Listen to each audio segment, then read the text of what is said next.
Francis Bacon is a great English essayist who enjoys a glorious reputation and considered to be the father of English essays. He has been a renowned essayist of the Elizabethan era, and he wrote three editions of essays. His essays introduced new form of English literature. In 1597, he wrote 10 essays, and this number grew to 38 in the edition of 1612, and again this number reached 58 in the final issue of 1625 edition. These essays are the result of his direct observation of man and matters. His essays are termed as dispersed meditations. Dispersed means scattered. Meditations are the thoughts, deep thoughts that contain the wisdom, practical knowledge, the observation of the man and life. These are the thoughts which are scattered, which he jotted down in his diary, and there he just gave it the shape of essays.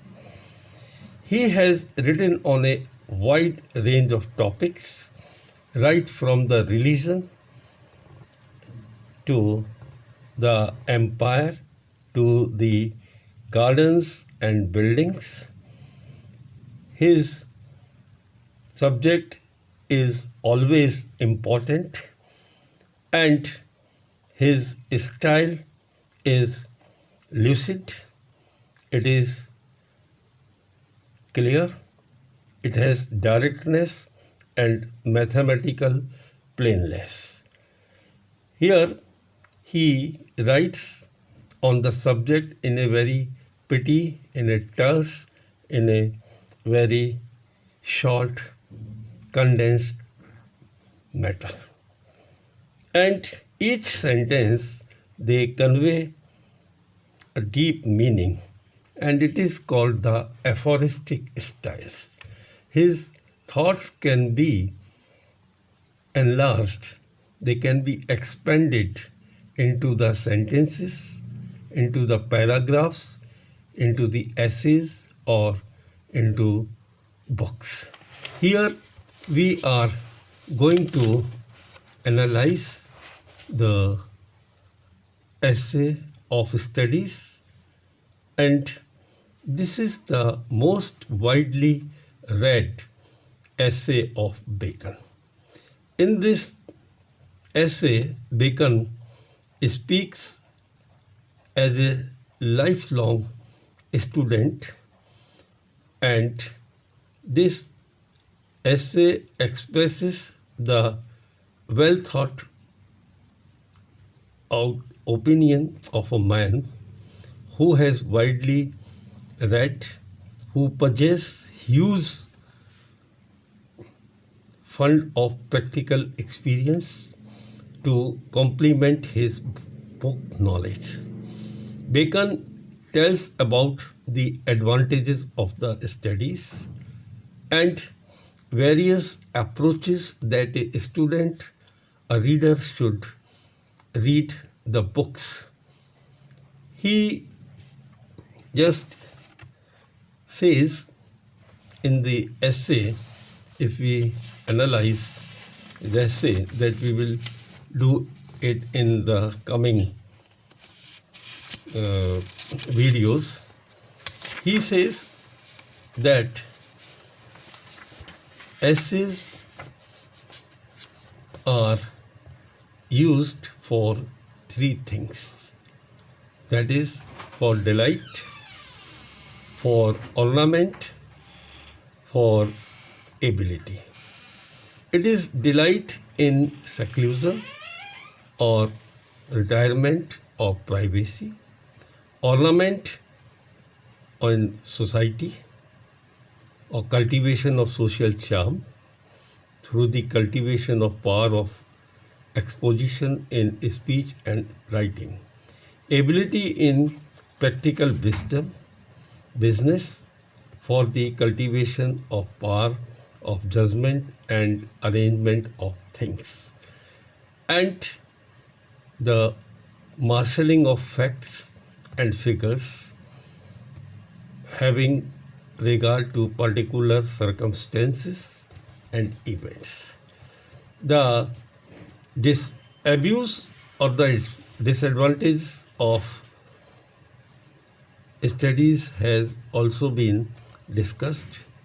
If we spend the disproportionate time and waste our time over theoretical aspects of things instead of applying our knowledge to specific life situations, we increase the habit of laziness, sloth, and we grow aversion to the work. If we study too much, then it may just be the unnecessary display of our knowledge or wisdom. If we study in the bookish manner or in a scholarly manner, then this will be just the show of our pedantry. It will be a show of our knowledge. There should be the rules for study, he says, and you should weigh before we read. We should refute arguments of others and stick to your considered opinion rather than keeping an open mind. There are books that are to be read in parts and some books to be read entirely. The others should be read carefully and inwardly and digested. There are some books which are to be read in the form of précis, in an abstract or in a summary way. We should have the modes of study.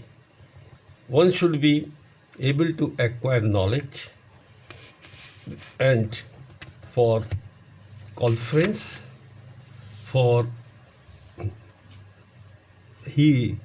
making the things right.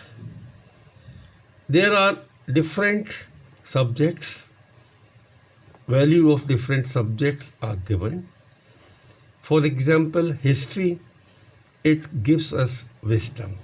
Whatever mistakes that we have done in our past, it should not be repeated. This is what history teaches us.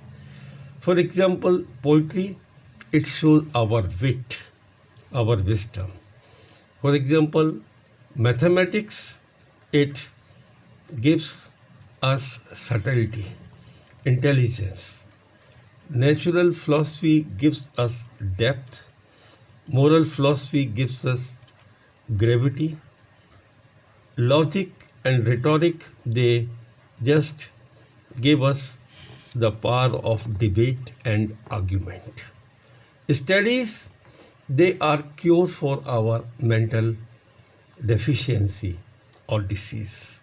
Physical exercises are designed to cure our physical defects, just as bowling is good for kidneys, shooting for lungs, walking for the digestion, and riding for the head.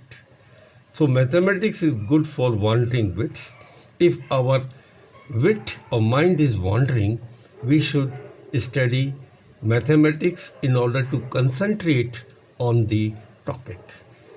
Scholastic philosophy is good for confused thinking and law cases of unsteady memory.